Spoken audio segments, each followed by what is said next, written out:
E aí, Game Designer, tudo certo? Aqui é Fabiano do Fábrica de Jogos. Como é que os jogadores podem ter uma experiência mais real dentro do game? Vamos falar um pouco sobre esse princípio de game design, vamos discutir um pouco sobre como promover essa experiência, como é que deixar isso mais real. Claro, uma das formas, né? Vamos trabalhar um pouco sobre isso então nesse vídeo, gente. Redes sociais Fábrica estão abaixo para você acompanhar e saber as novidades. No fabricadejogos.net tem o nosso site com tudo lá para você, tudo direitinho, nossos grupos também, tá bom? Então vem participar e conhecer um pouco mais. Gente, seguinte então, se você observar ali os jogos que eu coloquei ali, a gente tá vendo ali que, por exemplo, se a gente pega um The Last of Us, a gente basicamente ali tá lidando com um jogo que trabalha muito a questão dos recursos escassos, né? E trabalha com a questão da sobrevivência, né? Até pelo gênero que você tá atuando e trabalhando ali. Quer dizer, existe uma escala, né, de elementos e aquilo que é mais necessário para o jogador naquele momento e aquilo que é menos necessário para o momento, para a experiência que ele está vivenciando dentro do game, né? Então eu posso ter lá um recurso para me curar, por exemplo, que é mais básico, que me mantém vivo, mas ao mesmo tempo também eu posso ter um recurso que talvez seja só para minha realização pessoal, por exemplo, só para minha autoestima, né, dentro como jogador, que é, por exemplo, conseguir passar uma fase sem levar dano nenhum, por exemplo, né? Então isso aí pode ser muito mais um desafio que eu faço pessoalmente para me ter um benefício em termos de estima, mas que basicamente não é às vezes não é nem uma coisa obrigada do jogo, nem uma conquista, inclusive, que tu vai realizar depois, né? Também tem jogos, por exemplo, como Sandbox, como o Minecraft, onde você tem a perspectiva de você ter vários recursos lá para você ter que lidar, você tem que estabelecer prioridades. Então, no primeiro momento eu vou garantir a minha segurança, vou garantir primeiro a minha base necessária para poder dormir tranquilo, para não vir zumbi me pegar, né? Vou ter um lar, né? Aí depois eu vou começar talvez fazer relações sociais com outros jogadores também para interagir, trocar ideias e tudo mais. E aos poucos depois eu vou construindo algo que passa a minha identidade, que eu construir uma casa super bacana, super, né, legal, um castelão e tal. Então, quer dizer, tu vê que tem vários tipos de necessidades que estão sendo trabalhadas ali. Isso, claro, vai trazendo um pouco a questão da nossa realidade, do nosso mundo real, de como a gente se relaciona também com as coisas no mundo à nossa volta. E claro, também em Legend of Zelda, do Breath of the Wild, a gente tem muito essa questão também, tanto do objetivo de enfrentar Ganon, toda aquela história que todo Legend of Zelda tem, mas também tem a questão realmente dos crafts, né, de você estar montando coisas, a exploração, né, a descoberta também é muito forte nesse jogo, e que basicamente você também estabelece necessidades porque você precisa, né, como jogador, e também vai construindo uma série de outras coisas que vão subindo e galgando passos até eu chegar num ponto que eu já tenho a base essencial para viver ali dentro daquele universo de game, e depois eu vou buscando outras coisas que vão mais em termos de autorrealização, vamos dizer assim. E é interessante, gente, porque tudo isso que eu digo para vocês tem muita relação com uma das teorias que é muito citada na psicologia, que é a tal da pirâmide de Maslow, que vocês estão vendo agora aí na tela para vocês. A pirâmide de Maslow, gente, ela é uma pirâmide que fala sobre a hierarquia das necessidades, basicamente, né? Então, o que essa pirâmide diz? Ela define 5 categorias de necessidades humanas, tá? Ela é uma teoria sobre isso. E que, basicamente, quais são essas 5 categorias? A realização pessoal é uma delas, a estima, o amor e o relacionamento, a segurança e a fisiologia, né? Basicamente. O que acontece aqui na pirâmide, gente? Que, basicamente, sempre você, como ser humano, vai acabar satisfazendo primeiro, se preocupando primeiro com as necessidades da base, e depois vai subindo, quando tiver resolvidas essas necessidades, até chegar no topo e você ter as últimas necessidades que você precisa. Então, por exemplo, eu quando estou na base ali, eu estou preocupado com a questão mais fisiológica, por exemplo, como ser humano. Então eu estou preocupado com a minha respiração, com a minha comida, com a minha água, com o sexo, com o sono, com homeostase, com excreção, porque basicamente isso são necessidades básicas para a gente poder viver e continuar vivendo aqui no nosso dia a dia, basicamente. A partir do momento que eu tenho isso tudo resolvido, está tudo bem na minha vida, tá de boas, aí eu parto para segurança daí. E aí a segurança, a gente tem segurança do corpo, segurança de emprego, de recursos, da moralidade, da família, da saúde, da propriedade. Então, quer dizer, uma série de seguranças que me trazem, basicamente, que a gente cria essa paz. Então, se eu tenho daí a questão fisiológica resolvida e tem a segurança resolvida, eu posso partir para o próximo campo, que é o amor e relacionamento, que é a minha amizades, a minha família, a minha intimidade sexual também. Então eu consigo ter essa outra base. E aí depois vem a estima, que é a autoestima, a confiança, as conquistas, o respeito dos outros, né, o respeito aos outros também, né? Então isso aí vem no outro campo. E por último, a realização pessoal, né, que você já tem tudo ali abaixo resolvido, E aí você tem a moralidade, a criatividade, a espontaneidade, a solução de problemas, a ausência de preconceito, a aceitação dos fatos, né? E daí entra nas questões mais no topo ali que já estão mais resolvidas. O indivíduo, gente, só sente o desejo de satisfazer a necessidade de um próximo estágio se a do outro nível estiver sanada. Sempre assim, essa lógica. Terminou, aquela de baixo está sanada, então parte para o próximo estágio. Portanto, essa motivação para realizar esses desejos, ela ocorre de forma gradual, passo a passo, uma vez que isso é resolvido. E aí você está se perguntando, tá, mas em games, né? Como é que a gente pode entender e interpretar isso em games? Dentro do universo dos games, gente, dos jogadores também, o que eles estão buscando, a gente também consegue fornecer uma experiência mais realista utilizando a pirâmide de Maslow, porque a gente consegue trazer um pouco dessas necessidades dentro do game, como recursos, como experiência de jogo, tá? A gente consegue também estabelecer prioridades, o que é mais importante no jogo, naquele momento para o jogador, e depois que vai subindo, né, e galgando, né, outros elementos, e fora que daí com isso atende melhor as necessidades dele, né, do que ele está precisando dentro do game. Se a gente pega aqui, por exemplo, ó, eu trago para vocês alguns exemplos que estão dentro dessas categorias, começando pela base, por exemplo, né, de experiências fisiológicas no jogo. A tua energia, a tua vidinha lá, para te continuar jogando, humana, né, no caso de jogos que usam esse tipo de elemento. Então tudo que traz a base, né, tem jogo que também faz dormir, faz tudo isso aí também, né, gente? Tem jogos que também tem esse elemento, né, mas assim, energia, vida e mana é um básico, por exemplo, que te garante essa necessidade. A questão da segurança também, né? Então, itens, power-ups, habilidades, recursos, construções, tudo isso está trazendo o quê? Segurança também dentro do jogo, né? Para se manter seguro. É basicamente isso. Além disso, tem um amor relacionamento. Então, quando você tem lá, cuida de um bichinho, de um pet, de um tamagotchi da vida, sei lá, jogos que tem muito essa pegada, né? Cuida de uma, né, dessas coisas, relacionamentos que você estabelece com os jogadores, com, né, enfim, né, com IAs também, né? Amizade, presentear, né? Então, tudo isso que a gente tem por exemplo jogos muito comuns em redes sociais, isso tudo está dentro do relacionamento também, né? Dentro da estima tem as conquistas que tu obtém, o ranqueamento, né? Eu tô lá no topo dos líderes, eu sou, né, o cara, né? A liderança, daí o reconhecimento também, né? Ah, você fechou 100% desse jogo, então quer dizer, isso é um reconhecimento do jogador também, e não só isso, às vezes um reconhecimento do próprio personagem de jogo também, dependendo, né?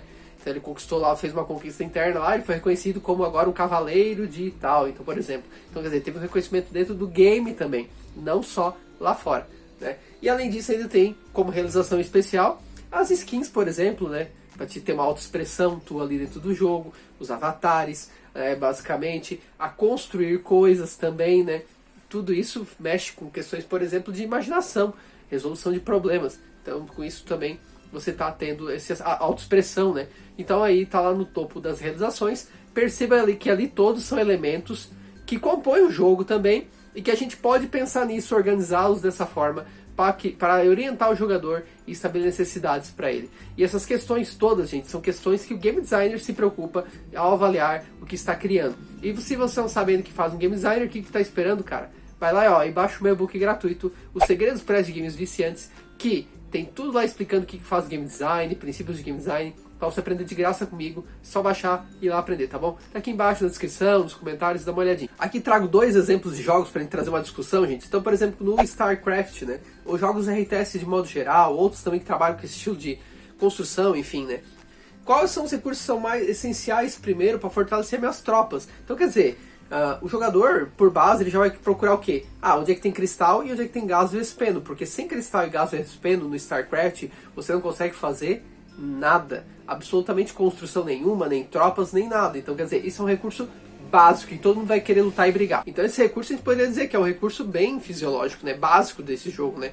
Assim como também tem questões de segurança, né? Então eu também vou querer estabelecer questões de segurança nesse jogo. Então quer dizer, eu vou ter que botar lá umas tropas para proteger, umas bases lá para basicamente dar tiro enquanto chegar inimigo, torre, né, de segurança para ataques aéreos, por exemplo. Então quer dizer, eu crio todo o entorno para proteger também a minha base, que daí traz a segurança que eu preciso para se eu estiver lá atacando e não tiver a base protegida com alguém e tal, eu tenho a segurança dessas torres, enfim, me protegerem de alguma forma. Além disso, também a gente pode entrar em questões de relacionamentos também, né? Porque como é que você se relaciona com os outros inimigos também, né? Das fases, como é que você interage com eles, se você faz alianças com eles, porque às vezes já aconteceu de eu jogar um jogo RTS, por exemplo, e me unir com outra pessoa pra vencer um inimigo em comum que é muito maior que a gente, né? E aí depois a gente se mata, né? Mas primeiro vamos resolver aquele cara maior lá, aquele maior que a gente, pra gente dar conta nele primeiro. Então isso é interessante, entra até em questões de teoria dos jogos, dilema do prisioneiro, que a gente brinca muito, né? Porque às vezes o cara pode me trair, né, também, né? Então tem esse dilema também, né? Não necessariamente ele ser aliado meu, né? E aí também pensar nas questões de estima, de realização pessoal também, né? Que também entra muito nisso, né? De como eu conquisto as coisas, como é que eu resolvo os problemas. Jogos RTS tem muita questão da estratégia muito forte e é muito valorizado o teu planejamento dentro desses jogos, né? O planejamento que tu adotou e que tu executou e que tu atingiu o sucesso. Então isso vai muito de encontro. Mas perceba, gente, que isso acaba guiando as preocupações que o jogador vai ter, inclusive a minha preocupação como game designer também, de como é que eu vou construir essa base, inclusive de sistema econômico de jogo, inclusive, para que eu consiga, com base nessa pirâmide de Maslow, construir essas necessidades de forma que eu vou chegando da base fisiológica até chegar lá no topo, lá na realização pessoal. Então também tem questões, por exemplo, que eu trago aqui, né? Como é que a IA pode se comportar diante dessa necessidade? Né? Então a IA pode sim priorizar mais, por exemplo, agora eu vou priorizar mais a necessidade fisiológica, depois eu vou a segurança, depois eu vou, né? Eu posso trabalhar uma linha dessa. Como é que meus adversários vão se comportar? E onde vão priorizar me atacar, né? Por exemplo, eu quando enfrento, por exemplo, Protoss, por exemplo, no StarCraft, eu priorizo sempre as torres que eles usam de energia. Por quê? Porque elas alimentam tanto as construções em volta para continuarem funcionando, como também a criação de tropas, né? Porque ali, se eu tiro deles aquilo ali, eles limitam a quantidade de tropas máximas que eles podem ter. Então é uma estratégia que funciona bem com o Protoss, por exemplo. Né? Então, quer dizer, isso direciona o que... eu vou atacar mais a base de necessidades de segurança deles, né? Então daí eu vou ali em cima. Né? Eu não vou atacar tanta outra coisa que é mais perfumaria, por exemplo. E também fazer alianças com outros para vencer o inimigo, né? Como eu já havia falado, então entra muito nesse esquema. Outro exemplo que eu trago aqui para vocês também é Overwatch, né? Um jogo de FPS. Então, quer dizer, ali também tem as necessidades básicas, as fisiológicas. Inclusive, eu convido você no comentário a dizer para mim aí se você jogou Overwatch, um jogo de FPS. Diz aí para mim quais são as necessidades que você percebe, né? Tanto fisiológicas, de segurança, de relacionamento, de estima, de realização pessoal. Conta aí para mim nos comentários que é legal de trocar uma ideia, que vai ser bem bacana, tá? Mas basicamente eu levanto aqui algumas questões que eu acho interessantes, né? Por exemplo, né? Derrotar o curandeiro primeiro. Por quê? Porque o curandeiro ajuda na necessidade fisiológica do grupo. Então, quer dizer, é estratégico tu atacar um curandeiro, pra ele não ficar curando todo mundo, né?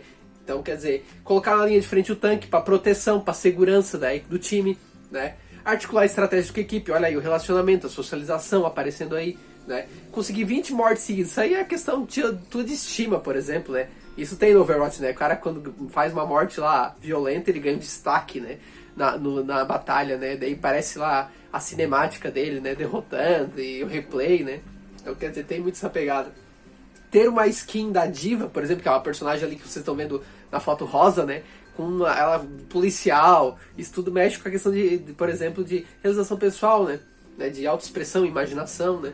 Então é muito legal combinar mecânicas, né? A questão da emergência, né? Ou seja, emergir de uma mecânica outras mecânicas. Isso tudo também tem relação com o que a gente está falando aqui. E também estabelecer cura ao tanque. Também são estratégias que a gente pode pensar que estão, de novo, relacionadas às necessidades e que a gente pode fazer um paralelo aí com a pirâmide de Maslow tranquilamente. Aqui eu trago para vocês, então, para fechar, gente, algumas questões sobre, né, esse princípio da pirâmide de Maslow, né? Quais as necessidades que seu jogo está atendendo, né? Qual é a ordem dessas necessidades? Como é que é a prioridade disso aí, né? De que forma isso contribui para o jogador buscá-las, priorizá-las, né? Então, nesses recursos que você está estabelecendo. Seu jogo pode ter mais ou menos, mas sempre haverá as básicas e as mais avançadas. Às vezes, gente, você não vai ter, por exemplo, a socialização tão forte, por exemplo.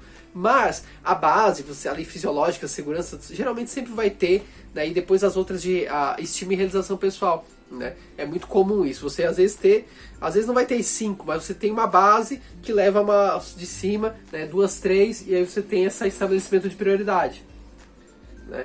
Por exemplo, no Mario você tem isso também, no Mario 3 aqui eu coloquei, né, você tem essa questão também, você tem a necessidade de segurança, que é ter várias vidas, por exemplo, você tem uma necessidade fisiológica que é ter vida, que é ter vários power-ups para te poder chegar com mais energia e também poder fazer mais coisas facilmente, por exemplo, né? Então, quer dizer, você consegue ver que fazer um esquema ali nessa linha também, né? É bem interessante isso.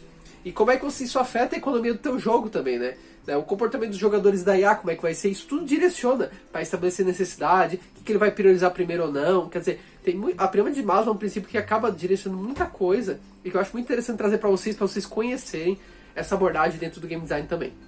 Tá certo? Espero que você tenha gostado desse vídeo, gente. Isso aqui é um pouco da pirâmide de Maslow, esse princípio de game design também, que vem lá da área da psicologia. E eu quero que você diga aí nos comentários se você já conhecia esse princípio de game design. E também deixa lá pra você as percepções que você tem sobre o Overwatch, se você conhece, ou de outro jogo também que você conheça, que tem essas questões das fisiológicas, da segurança, do relacionamento, da questão da estima e da realização pessoal, que são os 5 elementos da pirâmide de Maslow. Isso é bem legal pra trocar ideia. Eu acho bem relevante fazer essa reflexão também.